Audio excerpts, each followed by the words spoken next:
Hello વિદ્યાર્થી મિત્રો, very good morning. Shri હીરપ્રા કન્યા પ્રાથમિક વિદ્યાલય કાલાવડ ધોરણ 7, જેમાં આપણે ચેપ્ટર નંબર 12 જોઈ રહ્યા હતા. સેમેસ્ટર બીજું 12 ચેપ્ટર નંબર હાઈસ્કૂલમાં, જે એક આત્મકથા ખંડ સ્વરૂપે આપણને આપેલું હતું. એટલે કે તેમાં ગાંધીજીના બધા જ અનુભવો, તેમના જીવનના બધા જ યાદગાર સ્મરણો અને તેમના જે હાઈસ્કૂલમાં જે ત્યારે ભણતા ત્યારના તેમના બધા જ અનુભવો આપણને અહીં દર્શાવેલા છે.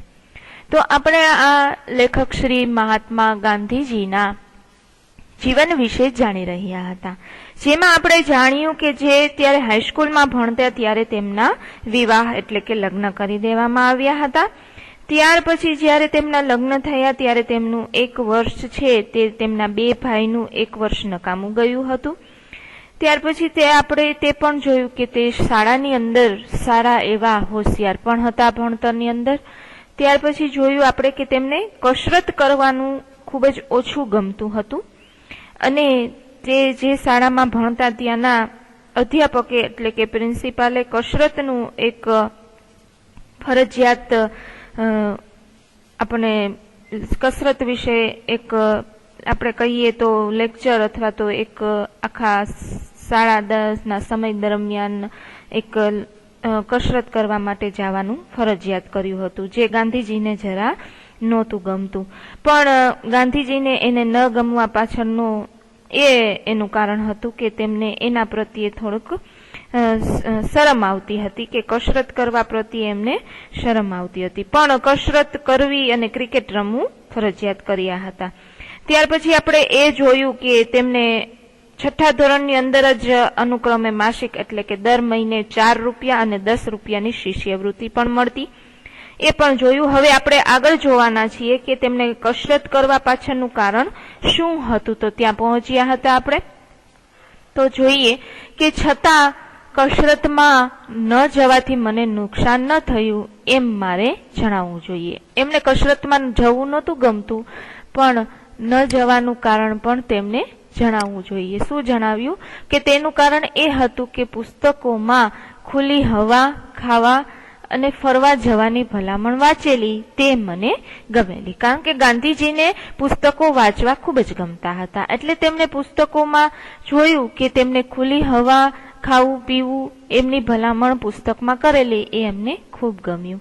પછી જોઈએ તો કે હાઈસ્કૂલના ઉપલા ધોરણથી જ ફરવા જવાની ટેવ મને પડી ગઈ. હાઈસ્કૂલના ઉપલું ધોરણ એટલે કે આગળના ધોરણમાં જે આવ્યા ત્યારે તેમને બારે ફરવા જવાની ટેવ પડી ગઈ. તે છેવટ લગી રહી, એટલે છેટ સુધી તે લાગી રહી બારે ફરવા જવાની ટેવ. પછી ફરવું એ પણ એક વ્યાયામ તો છે જ, તેથી મારું શરીર પ્રમાણમાં ઘસાયેલું જ બન્યું. એટલે કે તેમનું શરીર કસરત જેમ કરીએ એમ આપણું શરીર કેમ કસાયેલું બને, એવી રીતે ગાંધીજીનું શરીર કસાયેલું જ બન્યું. કારણ કે ઠેક ઠેકાણે ફરવા જવાની તેમને લત લાગી ગઈ હતી, ટેવ લાગી ગઈ હતી. એ એક પણ વ્યાયામ જ છે. અણગમાનું બીજું કારણ પિતાજીની સેવા કરવાની તીવ્ર ઈચ્છા હતું. એને ન ગમવાનું કારણ શું હતું કસરત પાછળનું? તો કે પિતાજીની સેવા કરવાનું. નિશાળ બંધ થાય કે તરત જ ઘેર પહોંચી જતો અને સેવામાં પડી જતો. એટલે કે ગાંધીજીને પોતાના પિતાજીની સેવા કરવાનું ખૂબ જ ગમતું હતું, એની ઈચ્છા હતી. એટલે કે જ્યારે શાળા બંધ થાય એટલે કે રજા પડે એટલે તરત જ ઘેર પહોંચી જાય. જ્યારે કસરત ફરજિયાત કરી ત્યારે આ સેવામાં વિઘ્ન પડ્યું. એટલે કે કસરતમાં જવું ફરજિયાત કર્યું એટલે કે સેવા થતી નહીં, એટલે સેવામાં વિઘ્ન આવ્યું. પિતાજીની સેવા કરવાને ખાતર કસરતની માફી માંગવી જોઈએ એવી મેં વિનંતી કરી. એટલે કે આજીજી કરી અધ્યાપક પાસે કે મારે પિતાજીની સેવા કરવી છે, એના માટે હું કસરતમાં નહીં આવી શકું. પણ ગીમી સાહેબ સાના માફી આપે, પણ ત્યારે જે ગીમી સાહેબ હતા અધ્યાપક તે માફી આપે નહીં. એક શનિવારે નિશાળે સવારની હતી. શું હતું? સ્કૂલ સવારની હતી. સામાન્ય રીતે સરકારી સ્કૂલમાં ભણતા હોઈએ આપણે, એટલે સોમવારથી શુક્રવાર સુધીનો ટાઈમ બપોરનો હોય અને શનિવારે સવારનો હોય. 4 વાગ્યા સાંજે એટલે કસરતમાં જવાનું હતું. મારી પાસે ઘડિયાળ ન હતી. લેખક ગાંધીજી પાસે ઘડિયાળ ન હતી. આકાશમાં વાદળા હતા, તેથી વખતની કઈ જ ખબર ન રહી. આપણે ઘણી વખત આપણા પૂર્વજો એટલે કે દાદા અને દાદી પાસેથી સાંભળતા હોઈએ કે પેલા તો ઘડિયાળ પણ ન હતી, પણ અમે આકાશમાંથી જોઈ અને જાણી લેતા કે કેટલા વાગ્યા છે. હવે ગાંધીજી પાસે પણ ઘડિયાળ ન હતી અને 4 વાગે છે તે કસરતમાં જવું ફરજિયાત હતું. હવે આકાશમાં વાદળા હતા એટલે કંઈ જ ખબર પડતી નથી અને ગાંધીજી છે એ છેતરાઈ જાય છે અને કસરતમાં મોડા પહોંચે છે. ત્યાં જાય ત્યાં બધા જતા રહીએ છે. બીજે દિવસે ગીમી સાહેબે હાજરી તપાસી તો હું ગેરહાજર નીકળ્યો. બીજે દિવસે જ્યારે હાજરી તપાસે છે ત્યારે છે એ આપણે ગાંધીજી હોતા નથી ત્યારે, કારણ કે ગેરહાજર હોય છે. એટલે સાહેબ એને પૂછે છે કે તું કેમ ગેરહાજર? મને કારણ પૂછ્યું, મેં તો જે હતું તે કારણ બતાવી દીધું. તેણે તે સાચું ન માન્યું અને મારો 1 આનો કે 2 આના કેટલો એ બરાબર યાદ નથી, પણ દંડ થયો. એટલે કે એટલો દંડ થયો કારણ કે ઘડિયાળ હતી ને, આકાશમાં વાદળા હતા એટલે સમયની પણ ખબર ન પડી. એટલે વાદળાથી છે એ ગાંધીજી છેતરાઈ ગયા અને કસરતમાં 4 વાગે પહોંચવાનું હતું એની બદલે મોડું થઈ ગયું એટલે બધા જતા રહ્યા અને એમની ગેરહાજરી થઈ. બીજે દિવસે સાહેબ ગેરહાજરીનું કારણ પૂછે છે એટલે સાચું તો માને નહીં કારણ, એટલે તેમને દંડ થાય છે. દંડ થાય છે એટલે કે સજા થાય છે, પણ કેટલું થાય છે એ ગાંધીજીને અત્યારે બરાબર યાદ નથી. ત્યાર પછી જોઈએ, હું ખોટો ઠર્યો, મને અતિશય દુઃખ થયું. ગાંધીજી ખોટા ઠર્યા એનું એને ખૂબ જ દુઃખ થયું કારણ કે પોતે ખોટા થયા કે સરખો સમયસર કસરતમાં ન પહોંચી શક્યા. હું ખોટો નથી એમ સિદ્ધ કરું કશો ઉપાય ન રહ્યો. મનમાં ને મનમાં સમસમી રહ્યો, રોયો, સમજ્યો કે સાચું બોલનારને સાચું કરનારને ગાફેલ પણ ન રહેવું જોઈએ. આવી ગાફલત મારા ભણતરના સમયની અંદર પહેલી અને છેલ્લી હતી. મને થોડુંક એવું ઝાખું સ્મરણ છે. છેવટે હું દંડ માફ કરાવી શક્યો હતો. હવે અફસોસ થાય છે ગાંધીજીને કે હું ખોટો નથી, હું કસરત કરવા રહ્યો એમાં મારે મોડું થઈ ગયું, તો હું ખોટો ઘડિયાળ ન હોવાના કારણે હું ચોક્કસ સમય ન બતાવી શક્યો એટલે હું ખોટો છું, એટલે હું મોડો પડ્યો અને એની મને સજા થઈ. તો હું ખોટો નથી, પણ ખોટો નથી એ પણ મારે કેવી રીતે સાબિત કરવું? કઈ જ ઉપાય ન મળ્યો. મનમાં ને મનમાં છે એ ધૂંધવાઈ રહ્યા. સમસમી રહવું એટલે કે ધૂંધવાઈ ઉઠવું. મનમાં ને મનમાં કંઈક થયા કરે કે આપણે કેમ આવી રીતના ખોટું થયું, કેમ સમયસર ન પહોંચી શક્યા. સમજ્યો કે સાચું બોલનારને ને સાચું કરનારને કોઈ દિવસ ગાફેલ પણ ન રહેવું જોઈએ. એટલે કે ગફલાઈમાં ન રહેવું જોઈએ કે થઈ જશે એવી રીતે ન રહેવું જોઈએ. સમયસર પહોંચવું જોઈએ. ગફલત એટલે કે કોઈ પોતાના હિત કે લોભની ઈચ્છા કે વિચાર કરવો ન જોઈએ. સાચું બોલી નાખવું જોઈએ અને સાચું કરવું જોઈએ. હવે આવી ગફલત એટલે કે આવી ભૂલ તો એના ભણતરના સમયની અંદર આ છેલ્લી ને પેલી હતી એવું ગાંધીજીને થોડું ઘણું યાદ છે. ઝાખું સ્મરણ એટલે કે થોડુંક એવું યાદ છે. અને છેવટે એટલે કે છેલ્લે ઈ પોતાની જે સજા મળી હતી એને ઈ માફ કરાવી દે છે. ત્યાર પછી જોઈએ કે કસરતમાંથી તો મુક્તિ મળી ગઈ, મેળવી જ. કસરતમાંથી તો ગમે એમ કરી અને ગાંધીજીએ મુક્તિ મેળવી, પણ સમય પછી પોતે મારી હાજરી છે ઈ સેવાના અર્થ ઈચ્છે છે. કસરતમાંથી મુક્તિ મેળવી જ ગમે એમ કરી અને ગાંધીજીએ કસરતમાંથી મુક્તિ મેળવી અને પોતે મારી હાજરી પોતાની સેવાના અર્થે ઈચ્છે છે એવો પિતાશ્રીનો કાગળ હેડમાસ્ટરને મળવાથી મુક્તિ મળી.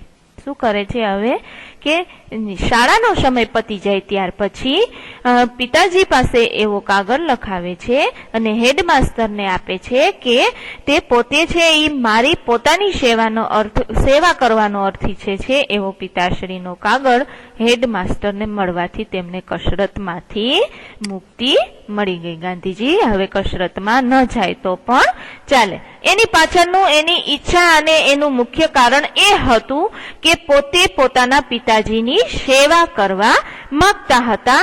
એટલા માટે તે છે તે કસરતમાં જવા ઈચ્છતા ન હતા. આગળ જોઈએ, વ્યાયામને બદલે ફરવાનું મેં રાખ્યું. કસરત, વ્યાયામ એટલે કે કસરતની બદલે તેમણે ફરવાનું રાખ્યું.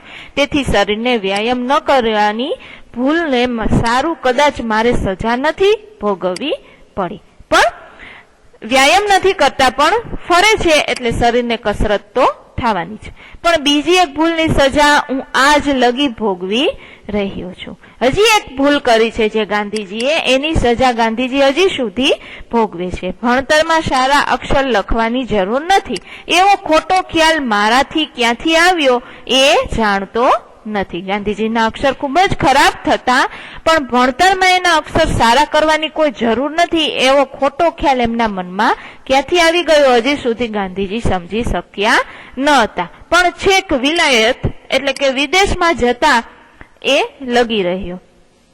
પછી અને મુખ્યત્વે કરીને દક્ષિણ આફ્રિકામાં જ્યારે ગાંધીજી વકીલો અને દક્ષિણ આફ્રિકામાં જન્મેલા અને ભણેલા નવયુવકોના મોતીના દાણા જેવા જો અક્ષરો જોયા ત્યારે હું લજવાયો અને પસ્તાયો.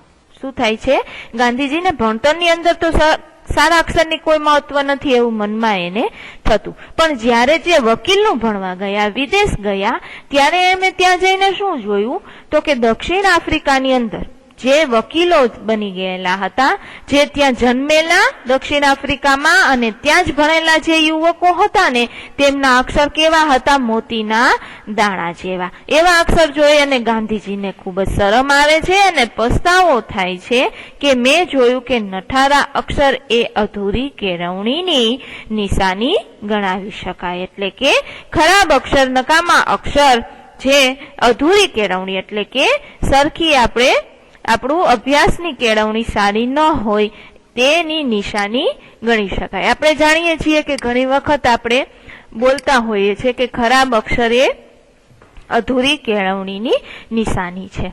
એટલે હવે ગાંધીજીના અક્ષર પણ ખૂબ જ ખરાબ થતા. હવે જોઈએ કે મેં મારા અક્ષર પાછળથી સુધારવાનો ખૂબ જ પ્રયત્નો કર્યો. પાછળથી હવે અક્ષર સુધારવાનો લેખક પ્રયત્ન કરે છે પણ પાકા ઘડે કઈ કાંઠા ચડે. જુવાનીમાં જેની મેં અવગણના કરી તે હું આજ લગી નથી જ કરી શક્યો. હવે જ્યારે સમય વહી ગયો, પાકા ઘડે કઈ કાંઠા ચડે એટલે કે જ્યારે આપણે ઘડો બનાવતા હોય, પકવતા હોય, તે કાચો હોય ત્યારે જ તેનો કાંઠો ચડી જાય.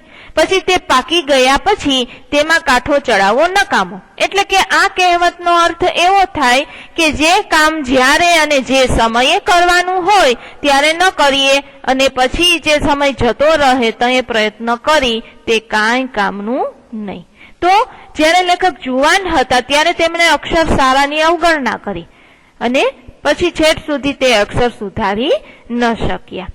દરેક નવયુવક અને યુવતી આ મારા દાખલાથી ચેતે અને સમજે કે સારા અક્ષર એ વિદ્યાનું આવશ્યક અંગ છે. સારી વિદ્યા જો મેળવવી હોય, સારી કેળવણી આપણે પ્રાપ્ત કરવી હોય તો આપણા અક્ષર છે એ ખૂબ જ સારા હોવા જોઈએ. આવું છે એ નવયુવક અને યુવતી આ દાખલો છે ગાંધીજીનો યાદ રાખે અને સારા અક્ષર એ જ એક આવશ્યક અંગ છે વિદ્યાનું. વિદ્યા મેળવવા માટેનું આવશ્યક અંગ એક સારા અક્ષર છે. સારા અક્ષર શીખવવાને સારું ચિત્રકળા પણ આવશ્યક છે. તમે જોજો, જેને સારા ચિત્રકળા આવડતી હશે તેમના અક્ષર ખૂબ જ સરસ થતા હશે.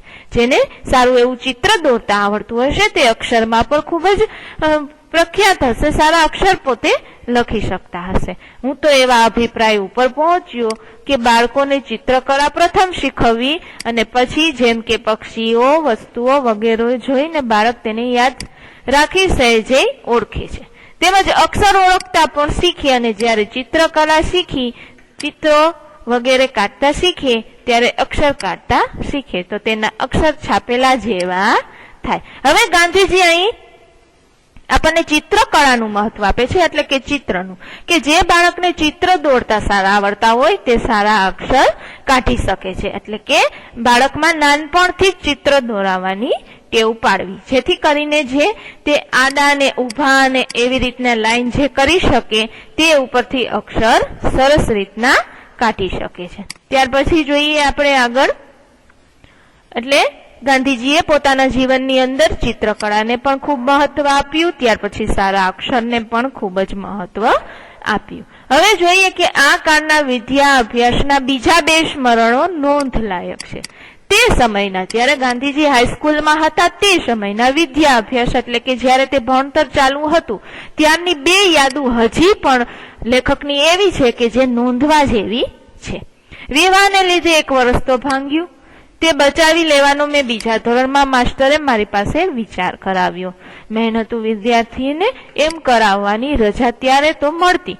આથી 3જા ધોરણમાં હું 6 માસ રહ્યો અને ઉનાળાની રજા પહેલાની જે પરીક્ષા લેવાય એમાં હું 4થા ધોરણમાં આવી ગયો. અહીંથી કેટલુંક શિક્ષણ અંગ્રેજી મારફતે શરૂ થાય છે. મને કદી સમજ ન પડે. ભૂમિતિ પણ 4થા ધોરણમાં શરૂ થઈ જાય. હું તો તેમાં પાછળ જ હતો જ ને વળી એ મુદ્દલે ન સમજાય એટલે કે જરા પણ ન સમજાય. હવે લેખકના વિવાહ થઈ આપણે જોયું આગળ, એટલે એનું 1 વર્ષ નકામું થઈ ગયું. હવે 1 વર્ષને બચાવવા કરવા માટે પેલા શું લેવાતો નિર્ણય લેવાતો કે એક સાથે 2 ધોરણ ભણાવવા વિદ્યાર્થીઓને. જો વિદ્યાર્થી હોશિયાર હોય તો લેખક તો હોશિયાર જ હતા એટલે એમને બીજા ધોરણમાં માસ્તરે મારી પાસે લઈ લેવાનો વિચાર કરાવ્યો. કારણ કે લેખક હતા ગાંધીજી એ મહેનતુ વિદ્યાર્થી હતા, મહેનત કરી લે એવા હતા.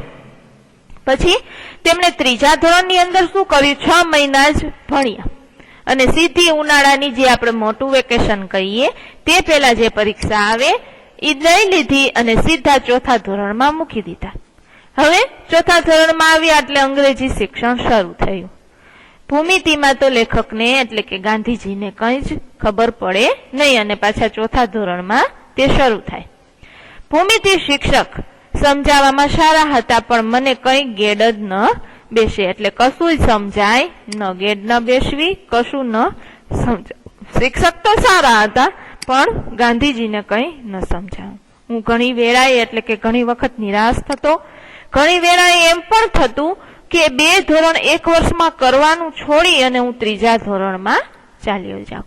કારણ કે માસ્ટરે એટલે કે તેમના શિક્ષકે એવો નિર્ણય કર્યો કે ગાંધીજી જે એ ખૂબ જ હોશિયાર છે એટલે એનું 1 વર્ષ જે ખરાબ ગયું છે ને એને બચાવવા માટે એક સાથે 2 ધોરણમાં ભણાવવું.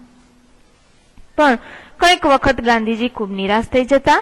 એને એમ થતું કે 2 ધોરણ 1 વર્ષમાં કરવાનું હું છોડી દઉં અને પાછો જ્યાં હતો ત્યાં એટલે કે 3જા ધોરણમાં ચાલ્યો જાવ. કારણ કે અહીં તેમને કશું સમજાતું નહીં. પણ એમ કરું તો મારી લાજ થાય ને જેણે મારા ખેત ઉપર વિશ્વાસ રાખી છે, મને આગળ ચડાવવાની ભલામણ કરી હતી તે શિક્ષકની પણ લાજ જાય.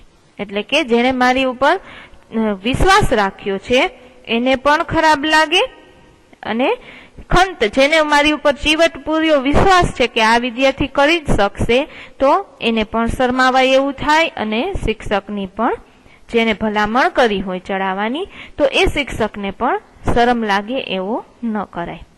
એ ભયથી પાછો નીચે ઉતરી જતો અને વિચાર બંધ રાખી દેતો. પ્રયત્ન કરતા કરતા જ્યારે યુકેલન્ડના 13મા પ્રમેય ઉપર આવ્યો ત્યારે એકાએક મને થયું કે ભૂમિતિ તો સહેલામાં સહેલો વિષય છે. એટલે અહીં આપણને વિદ્યાર્થી મિત્રો એ જાણવા મળે છે કે પ્રયત્ન કરવાથી કશું કાંઈ આપણે બાકી રહેતું નથી, કાંઈ નબળું નથી. પ્રયત્ન કરીએ તો બધું જ આવડી જાય છે. જ્યારે લેખકને યુકેલના 13મા પ્રમેય ઉપર પહોંચ્યા ત્યારે ખ્યાલ આવ્યો કે ભૂમિતિ વિષય તો સાવ જ સહેલો, જેમાં કેવળ બુદ્ધિનો સીધો અને સરળ પ્રયોગ જ કરવાનો છે, જ્યાં બુદ્ધિનો જ ઉપયોગ કરવાનો છે અને કેવળ પાછો સહેલો અને સીધો. તેમાં મુશ્કેલી શું? ત્યારબાદ હંમેશા ભૂમિતિ લેખકને એટલે કે ગાંધીજીને સહેલો અને તેમાં રસ પડે એવો રસિક વિષય ભૂમિતિ થઈ ગયો. જો તે પેલો વિચાર કરી અને જરાક હાર માની લીધી હોત તો લેખકને બધું એટલે કે ગાંધીજીને બધું ગુમાવવું પડત. પણ ગાંધીજીએ મહેનત કરી, ભૂમિતિ વિષયમાં ખૂબ જ તેમને રસ પરોવ્યો અને ખૂબ જ સહેલો તેમને લાગવા લાગ્યો. હવે ત્યાર પછીનો બીજો એક અનુભવ લેખકનો જોઈએ કે સંસ્કૃતે મને ભૂમિતિ કરતા વધારે મુશ્કેલી પાડી. હવે આવ્યો સંસ્કૃત વિષય. ગાંધીજીને સંસ્કૃત વિષય છે એ ભૂમિતિ કરતા પણ અઘરો લાગ્યો. ભૂમિતિ વિષયની અંદર તો આપણે ગોખી પણ શકીએ, જ્યારે સંસ્કૃતમાં તો મારી દ્રષ્ટિએ બધું ગોખવાનું જ રહ્યું. ભૂમિતિમાં કંઈક ગોખવાનું હોતું નથી, કારણ કે એમાં તો આપણે ચિત્ર દોરવાના, પ્રમેય કરવાના અને રચના કરવાની અને એ જ બધું હોય છે. જ્યારે સંસ્કૃતની અંદર તો શ્લોકો ગોખવા પડે છે, તેમનું ગુજરાતીમાં અનુવાદ પણ આપણે યાદ રાખવું પડે છે. આ વિષય ચોથા ધોરણથી શરૂ થઈ ગયો. છઠ્ઠા ધોરણમાં હું હાર્યો. સંસ્કૃત શિક્ષક ખૂબ જ સખત હતા, એટલે કે કડક હતા. છઠ્ઠા ધોરણમાં આવ્યા ગાંધીજી તો તેમને સંસ્કૃત જરાય ફાવતું ન હતું. વિદ્યાર્થીઓને ઘણું શીખવાનો લોભ રાખતા, વિદ્યાર્થીઓને ઘણું શીખવવાનો શિક્ષકો છે એ લોભ રાખતા, એટલે કે એને એમ થતું કે કંઈક શીખે વિદ્યાર્થીઓ, કંઈક ને કંઈક નવું શીખે. સંસ્કૃત વર્ગ અને ફારસી વર્ગ વચ્ચે એક જાતની હરીફાઈ હતી. ફારસી શીખવનાર મૌલી નરમ હતા, એટલે કે નરમ સ્વભાવના હતા, બહુ કડક સ્વભાવના ન હતા, જે ફારસી શીખડાવતા, અને બીજા શિક્ષક હતા એ સંસ્કૃત શીખડાવતા. હવે આ બે વર્ગની વચ્ચે શું થતી? હરીફાઈ થતી. વિદ્યાર્થીઓ માહે માહે વાત કરતા, એટલે કે અંદરો અંદર વાત કરતા કે ફારસી તો બહુ સહેલું છે અને ફારસી શિક્ષક ખૂબ જ ભલા છે. વિદ્યાર્થી જેટલું કરે તેટલાથી તે નિભાવી લે છે, એટલે કે ચલાવી લે છે. જેટલું વિદ્યાર્થીઓ વર્ક આપે એટલું શિક્ષક ચલાવી લેતા. ખૂબ જ ભલા હતા, ખૂબ સારા સ્વભાવના હતા, એમ વિદ્યાર્થીઓ અંદર અંદર વાત કરતા હતા. હું પણ સહેલું છે એમ સાંભળી લોભાયો અને એક દિવસ ફારસી જ્યાં શીખડાવવામાં આવતું ને એ વર્ગમાં જઈ અને ગાંધીજી બેસી ગયા. હવે આ જોઈ અને સંસ્કૃત શિક્ષકને દુઃખ થયું. તેમણે મને બોલાવ્યો, તું કોનો દીકરો છો એ સમજ. હવે ફારસી ભાષા શીખવી તે આપણી સંસ્કૃતિ નથી, પણ આપણે સંસ્કૃત ભાષા શીખીએ તે આપણી સંસ્કૃતિ છે. પણ લેખક છે એ જે વિદ્યાર્થીઓ અંદરો અંદર વાતો કરતા હતા એમાં લોભાઈ ગયા અને એક દિવસ ફારસીના વર્ગમાં બેસી ગયા. સંસ્કૃત શિક્ષકને આ ગમતું નથી અને તેમને બોલાવે છે અને કહે છે કે તું કોનો દીકરો છે તે તો સમજ. તારી ધર્મની ભાષા તું નહીં શીખે તો તને જે મુશ્કેલી હોય તે મને બતાવ. ગાંધીજીને પૂછે છે કે તારી ધર્મની ભાષા સંસ્કૃત છે તો તે તું નહીં શીખ, તને કઈ મુશ્કેલી થતી હોય તો મને કે. બધા જ વિદ્યાર્થીઓને સરસ સંસ્કૃત શીખવવા ઈચ્છું છું.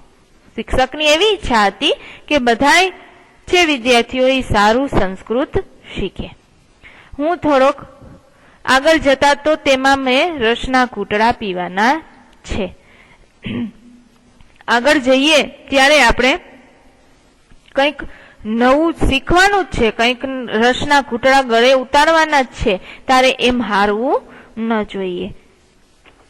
સંસ્કૃત શિક્ષક સમજાવે છે એને કે તારે આવું ન કરવું જોઈએ, પણ હજી તો આગળ જઈને ઘણું શીખવાનું છે, ઘણા આપણે વિષયોના રસ લેવાના છે.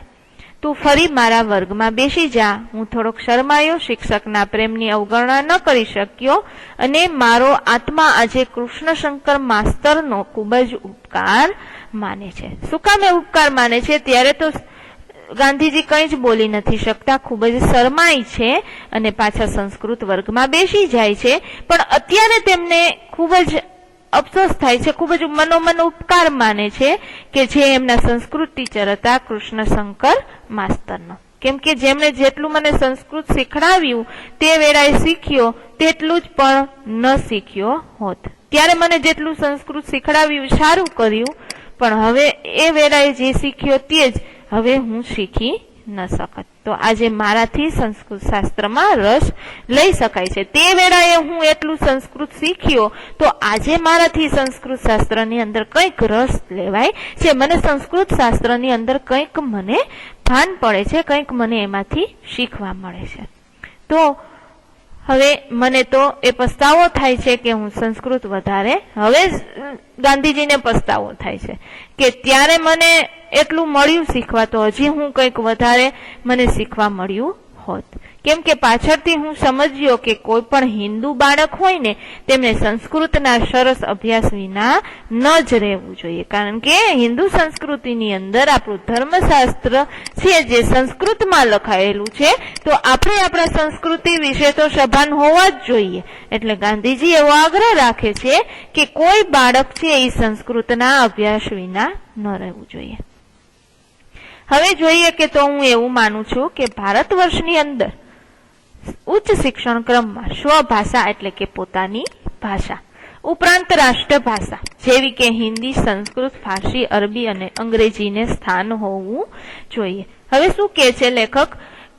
ગાંધીજીનું એવું માનવું છે કે ભારત દેશની અંદર શિક્ષણનો જે ક્રમ છે એમાં પોતાની ભાષા એટલે કે ગુજરાતી, ત્યાર પછી જોઈએ કે રાષ્ટ્રભાષા, રાષ્ટ્રીય ભાષા જેને આપણે કહીએ હિન્દી, સંસ્કૃત, ફારસી, અરબી અને અંગ્રેજી, આટલું તો બાળકને ભાષા આવડવી જોઈએ એવો આગ્રહ ગાંધીજી રાખે છે. આટલી ભાષાની સંખ્યાથી કોઈએ ડરવું નહીં. ભાષા પદ્ધતિસર શીખવવામાં આવે અને બધા જ વિષયો અંગ્રેજીની મારફત જ શીખવવાનો અને વિચારવાનો બોજો આપણી ઉપર ન હોય તો ઉપલી ભાષા શીખવવામાં બોજો નથી. એટલું જ નહીં પણ તેમાં અતિશય રસ રહેલો છે. હવે અત્યારે આપણે જોઈએ વિદ્યાર્થી મિત્રો, આજકાલના જનરેશનની અંદર ફક્ત ને ફક્ત અંગ્રેજી ભાષાને જ મહત્વ આપવામાં આવી રહ્યું છે. આપણે જાણીએ છીએ ત્યાં ગુજરાતી પણ ભૂલાઈ ગયું, હિન્દી પણ અને સંસ્કૃત, આ ત્રણ ભાષા તો ક્યાંય જોવા જ મળતી નથી. પણ ગાંધીજીનો એવો આગ્રહ હતો કે આ ઉપરની દરેક ભાષા જો શીખવવી હોય તો સાવ જ સહેલી છે અને તેમાં રસ પણ ખૂબ જ રહેલો છે. એટલે ગાંધીજીનું કહેવાનો એ અર્થ થાય છે કે દરેક નવયુવાન જે તૈયાર થાય છે તે આ દરેક ભાષાથી સભાન હોવો જોઈએ. તે પછી સ્વભાષા ગુજરાતી હોય, રાષ્ટ્રભાષા હિન્દી હોય કે સંસ્કૃત હોય કે ફારસી હોય કે અરબી હોય કે અંગ્રેજી હોય, દરેક વિષયનું જ્ઞાન તેમને હોવું જોઈએ. એમાં આ ઉપલી ભાષાઓ શીખવવામાં કોઈ બોજો નથી, શીખવામાં કાંઈ બોજો નથી લાગતો, પણ અતિશય તેમાં રસ રહેલો છે. આ ભાષા શીખવામાં ખૂબ જ રસ રહેલો છે. ગાંધીજી પોતાનો અનુભવ અહીં વર્તાવે છે. વળી જે એક ભાષાને આપણે શાસ્ત્રીય પદ્ધતિથી શીખીએ છીએ તેને પછી બીજાનું જ્ઞાન સુલભ થઈ પડે. ખરું જોતા તો હિન્દી, ગુજરાતી, સંસ્કૃત એક ભાષામાં ગણી શકાય, તેમજ અને ફારસી પણ એક ગણાય. ફારસી અને અરબી ભાષા એક ગણાય એવી રીતે આપણે હિન્દી, ગુજરાતી અને સંસ્કૃત પણ એક ગણી શકાય. હવે જોઈએ આગળ કે શું કે છે લેખક કે આ બધી ભાષા શીખવી ખૂબ જ સહેલી છે અને રસ પણ ઘણો છે. હવે જોઈએ કે ફારસી જો કે સંસ્કૃતને લગતી જ છે, ફારસી ભાષા છે એ સંસ્કૃતને લગતી જ આવે ને અરબી છે એ હિબ્રુને લગતી છે. હિબ્રુ છે એ પ્રાચીન જે પ્રજાની એક મૂળ ભાષા છે, જેને અયુદી પ્રજા જે હોય છે એમની મૂળ ભાષા છે હિબ્રુને. એ અરબી ભાષા છે એ તેને લગતી છે. છતાં બંને ઇસ્લામના જ પ્રગટ થયા પછી ખેડાયેલી છે, કે ઇસ્લામ ધર્મ જ્યારે પ્રગટ થયો ત્યાર પછી જ બધી થયેલી ભાષાઓ છે. તેથી બંને વચ્ચે નિકટ સંબંધ છે, નજીકનો સંબંધ છે. ઉર્દુને મેં એક ભાષા નથી ગણી, એક અલગ ભાષા નથી ગણી, કેમ કે તેના વ્યાકરણનો સમાવેશ હિન્દીમાં થાય છે. ઉર્દુ ભાષાને ગાંધીજી અલગ ભાષા નથી ગણતા, પણ ઉર્દુની ભાષાના જે કોઈ વ્યાકરણના જે કોઈ આપણે અર્થ સમજવાના હોય એનો બધો સમાવેશ હિન્દીમાં થઈ જાય છે. એટલે આપણે હિન્દીના વ્યાકરણમાં બધું સમજી શકીએ છીએ. તેના શબ્દો તો ફારસી અને અરબી જ છે. ઊંચા પ્રકારનું ઉર્દુ જાણનારને અરબી અને ફારસી જાણવું પડે એવું છે. તેમના શબ્દો જે કાંઈ છે હિન્દીના વ્યાકરણના તે ફારસી અને અરબી જ છે. એટલે ઉચ્ચ પ્રકારનું જેને ઉર્દુ જાણવું હોય તેને અરબી અને ફારસી ભાષા જાણવી ખૂબ જરૂરી છે. એક આ સામાન્ય જ્ઞાન માટે આપણને ગાંધીજી કહે છે કે જેમ ઊંચા પ્રકારનું ગુજરાતી, હિન્દી, બંગાળી, મરાઠી જાણનારને સંસ્કૃત જાણવું ખૂબ જ આવશ્યક છે. એવી રીતે ગાંધીજીએ દરેક વિષયને એટલું મહત્વ આપણા જીવનની અંદર, દરેક ભાષાને એટલું મહત્વ આપણા જીવનની અંદર આપેલું છે. તો વિદ્યાર્થી મિત્રો, અહીંયા આપણો સરસ મજાનો હાઈસ્કૂલમાં પાઠ જે ગાંધીજીના આત્મકથન સ્વરૂપે અહીં આપેલો છે, જે સત્યના પ્રયોગો અને આત્મકથામાંથી લીધેલ હતો. ત્યાર પછી ફટાફટ જોઈ લઈએ શબ્દ સમજૂતી, જે આપણે ગુજરાતીની પાકી બુકમાં લખશું, રૂઢિપ્રયોગ પણ પાકી બુકમાં લખશું અને અભ્યાસ પણ પાકી બુકમાં લખશું. જ્યારે ભાષા સજ્જતાની અંદર આપણે બહુ જાજુ સમજવાનું નથી, પણ છઠ્ઠા ધોરણની અંદર તમારે એક પાઠ આવતો જેનું નામ છે સારા અક્ષર. એ પાઠનો સારાંશ તમે લખ્યો હશે, બરાબર, કે સારા અક્ષરમાં આપણને શું કહેવા માંગે છે. પણ એમાં સારું કામ કરવું એવું કહે છે. ખંત એટલે શાંતિથી, લગ્નથી અને મક્કમ સંકલ્પ કરીએ તો આપણે સારા અક્ષર કાઢી શકીએ. તો એનો જે સારાંશ છે, એટલે અહીં આપણને એ શીખવવામાં આવે છે કે સંક્ષેપીકરણ એટલે કે જે પેરેગ્રાફ હોય એને ટૂંકમાં કેવી રીતે લખવું. જે શબ્દ પુનરાવર્તન થતા હોય તેને કાઢી અને ફરીથી આપણે નાનો પેરેગ્રાફ સંક્ષિપ્તમાં લખી શકીએ છીએ. તો ભાષા સજ્જતા માટે ખાલી સામાન્ય જ્ઞાન જ અહીં આપણને આપેલું છે.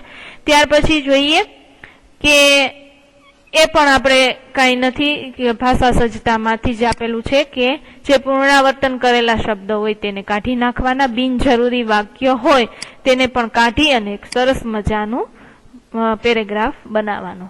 ત્યાર પછી અભ્યાસ છે જે આપણે ગુજરાતીની પાકી બુકની અંદર લખશું અને ત્યાર પછી એક એક વાક્યમાં ઉત્તર, તે પણ ગુજરાતીની પાકી બુકમાં. સ્વાધ્યાય અને રૂઢિપ્રયોગને શબ્દના સમાનાર્થી કહેવતનો અર્થ મેં તમને હમણાં સમજાવ્યો તે.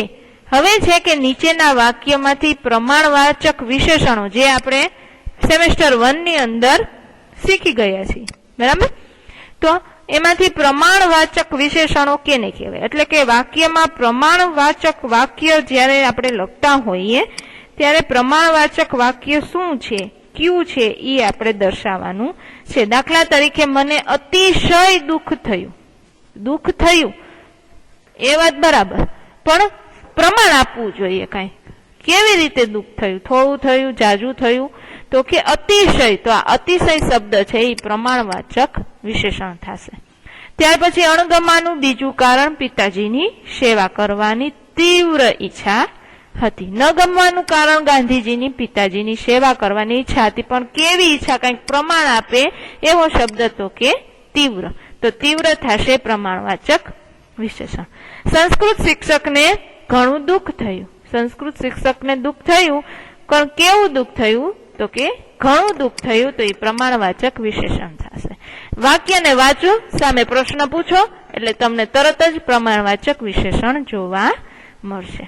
ત્યાર પછી આપણો આ ચેપ્ટર અહીં પૂર્ણ કરીએ છીએ. Thank you.